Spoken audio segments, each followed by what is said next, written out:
আপনারা দেখছেন NN news 24।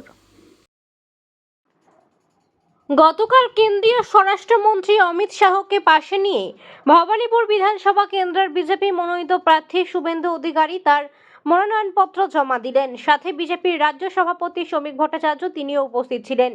Bhabanipur কেন্দ্রে বিজেপি প্রার্থী শুভেন্দু অধিকারীর মনোনয়নপত্র জমা দেওয়ার সময় হাজরা মোড়ে সভা করার পরে সেখান থেকে রোড শো করে সার্ভে বিল্ডিংয়ে যান তারা।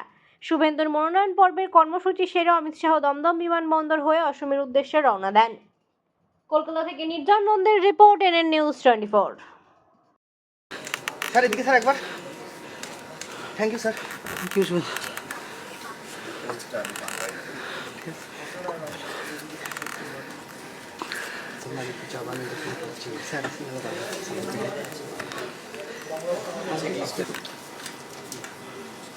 কেন্দ্রীয় রেজিস্টারে সুবিধা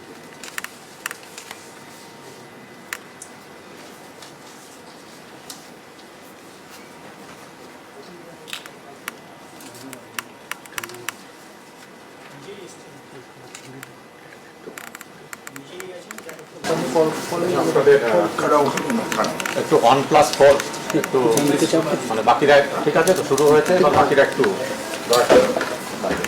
আমি শুভেন্দু অধিকারী পশ্চিমবঙ্গ বিধানসভার একটি আসন পূরণ করার উদ্দেশ্যে মনোনীত হয়ে ঈশ্বরের নামে শপথ করছি। আমি বিধি দ্বারা প্রতিষ্ঠিত ভারতের সংবিধানের প্রতি সম্পূর্ণ শ্রদ্ধা ও নিষ্ঠা জ্ঞাপন করব এবং আমি ভারতের সার্বভৌমত্ব অখণ্ডতা অক্ষুণ্ণ রাখব।